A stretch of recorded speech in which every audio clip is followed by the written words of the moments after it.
ফরাক্কার BDO অফিসে তাণ্ডব, ফরাক্কার বিধায়কের বাড়িতে বুলডোজার চালানোর হুঁশিয়ারি সুকান্তর। কমিশনের জন্যই হয়রানি বিক্ষোভ, কমিশনের বিরুদ্ধে ব্যবস্থা কে নেবে পাল্টা তোপ কুণাল ঘোষের।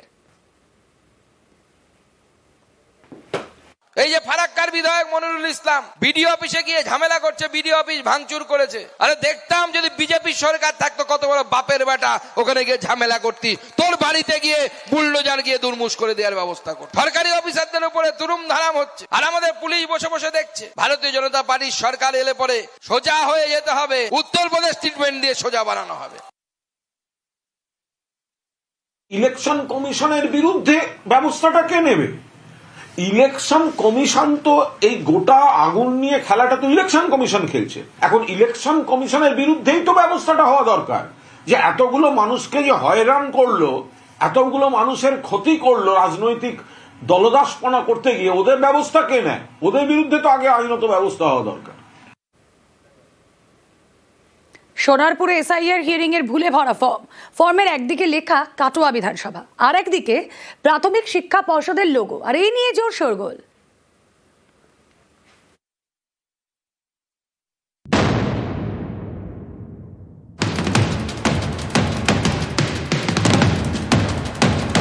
এটা সোনারপুরে বিলি হওয়া এসআইআর হিয়ারিং ফর্ম।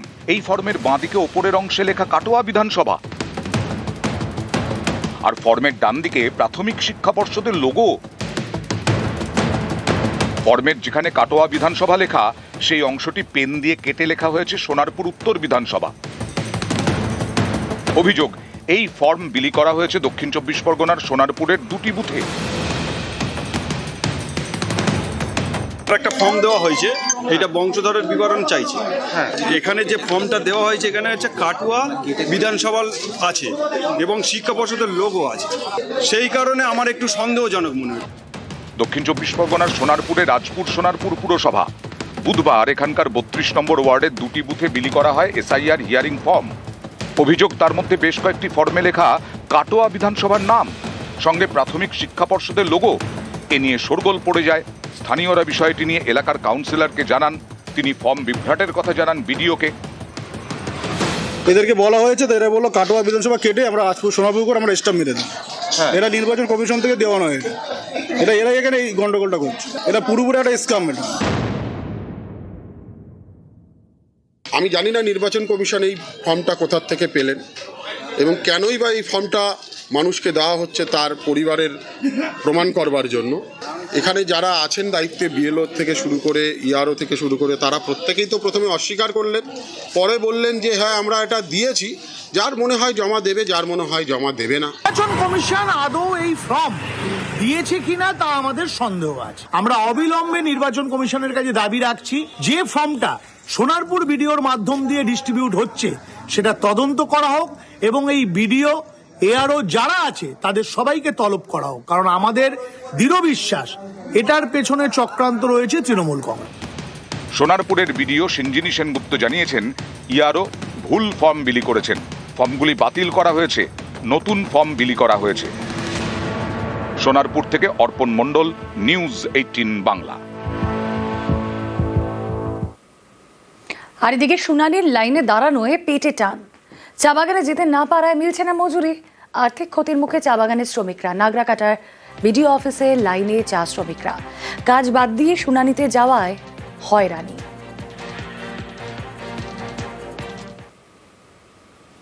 ट्राइबल लोग का चा बगान का, मजदूर लोग का चा बगान का, श्रमिक लोग का आके यहाँ एसआईआर करके जो हेरेसमेंट कर रहा है इलेक्शन कमीशन।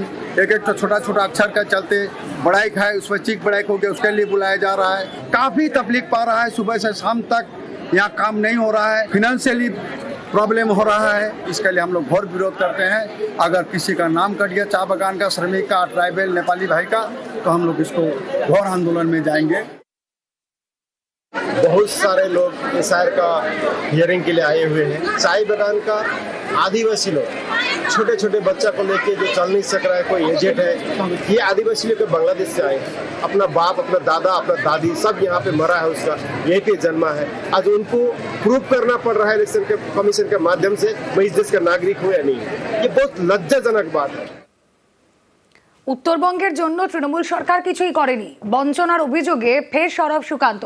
বিজেপির মিথ্যে অভিযোগ, উত্তরবঙ্গের বাসিন্দাদের আবাসের টাকা কেন দেয়নি কেন্দ্র, পাল্টা তোপ কুণালের। পশ্চিমবঙ্গে যদি 100 জন লোক থাকে তার মধ্যে 18 জন উত্তরবঙ্গের মানুষ। আর যখন বাজেট হয় তখন আমরা কি পাই? পশ্চিমবঙ্গের বর্তমান বাজেট হচ্ছে 3.7 লক্ষ কোটি টাকা। উত্তরবঙ্গ পেয়েছে গত বাজেটে 861 কোটি টাকা। গোটা পশ্চিমবঙ্গের জন্য যদি 100 টাকা খরচ করা হয়, উত্তরবঙ্গের জন্য মাত্র 23 পয়সা। 23 টাকা নয়, কিন্তু 23 পয়সা। আর তারপরেও তৃণমূলের নেতারা বড় বড় কথা বলবে। উত্তরবঙ্গের জন্য আপনারা কিছু করেননি। উত্তরবঙ্গের আবাসে টাকা দিল না কেন? উত্তরবঙ্গের জন্য যদি এত দরদ। আজকে আপনার মনে পড়েছে উত্তরবঙ্গ, মমতা বন্দ্যোপাধ্যায় যখন কন্যাশ্রী থেকে লক্ষ্মীর ভান্ডার দেন, কৃষক বন্ধু থেকে স্বাস্থ্যসাথী দেন, দার্জিলিং ডুয়ার্সকে কেন্দ্র করে এত পর্যটন শিল্প, এত কর্মসংস্থান, চা বাগানে এত রকম ভাবে কল্যাণ প্রকল্প, এই সমস্ত বিভিন্ন পরিকাঠামো উন্নয়ন, এগুলো নিয়ে আগে তালিকা চোখ বুলিয়ে তারপর সুকান্ত মজুমদার এই ধরনের মিথ্যা অভিযোগ করবেন। এসআইআর শুনানিতে ফের ডিএনএ টেস্টের দাবি। মালদার হরিশ্চন্দ্রপুরের পর উত্তর 24 পরগনার বাগদা পূর্বপুরুষের কবরের মাটি নিয়ে শুনানিতে। কবরের মাটি নিয়ে হিয়ারিং একই পরিবারের 7 সদস্য।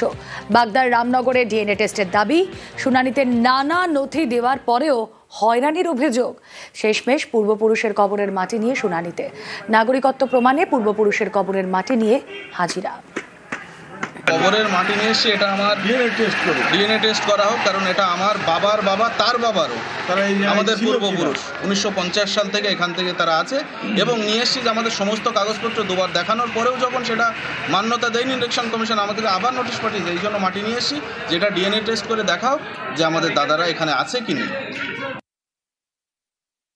2002 সালে সত্যি অনেক অমিল আছে নামের বানানের, সেটা টেকনিক্যালি ডিস্টার্বই হোক বা সেই সময় যে বিএলও ছিল তার গুণগত কারণেই হোক, সেটা তো আমি বলতে পারবো না। তবে বর্তমানে আমি অ্যাপ খুলে দেখলাম যে 2002 সালে এই ব্যক্তির যে নামের বানানটা ছিল আর বর্তমান নামের বানানটা সম্পূর্ণ আলাদা আছে। কোথাও তৈরি হবে ব্রিজ, কোথাও একাধিক নতুন রাস্তা। আলিপুরদুয়ার, জলপাইগুড়ি এবং নদিয়ায় বৃহস্পতিবার হয়ে গেল একাধিক কাজের শিলান্যাস।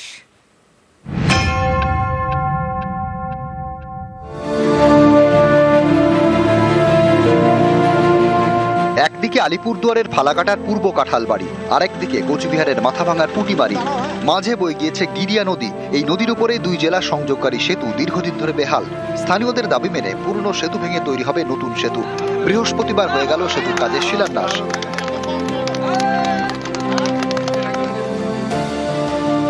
খুব ভালো লাগলো, আমার গ্রামবাসী সবাই খুব আনন্দে আছি। এখন যদি ব্রিজটা হয় তাহলে তো আরো বেশি আনন্দ হবো। 6-7 বছর যাবৎ এই ব্রিজের জন্য আন্দোলন করেছি, আজকে ব্রিজের শিলান্যাস হলো, আমি খুশি। এই সেতুটি তৈরি করবে জেলা পরিষদ। তাদের দাবি, এর জন্য বরাদ্দ করা হয়েছে প্রায় 45 লক্ষ টাকা। আমাদের মাননীয় মুখ্যমন্ত্রীর অনুপ্রেরণায় আমরা জেলা পরিষদের পক্ষ থেকে আজকে শিলান্যাস হয়ে গেল। 2 ডিস্ট্রিক্টের মানুষ এই ব্রিজের উপর দিয়ে চলাফেরা করে, আর এই এলাকার মানুষ খুবই খুশি।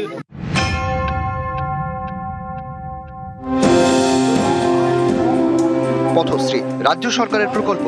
এই প্রকল্পে জলপাইগুড়িতে তৈরি হবে একাধিক নতুন রাস্তা। জলপাইগুড়ি জেলার 4টি পুরসভা, জলপাইগুড়ি, মালবাজার, ধূপগুড়ি এবং ময়নাগুড়ি মিলিয়ে মোট 148টি নতুন রাস্তা তৈরি হবে।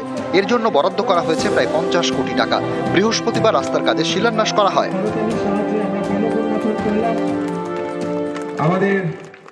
মাননীয় মুখ্যমন্ত্রী ম্যাডাম এটা উদ্বোধন করেছে। আজকে এখানে একটা কাজের একটু সূচনা হলো। 40 কিলোমিটার আরবান এলাকাতে ধরা হচ্ছে, পথশ্রী আরবান মধ্যে সবাই একটু টেন্ডার হয়ে গেছে, এখন আস্তে আস্তে কাজ স্টার্ট হচ্ছে।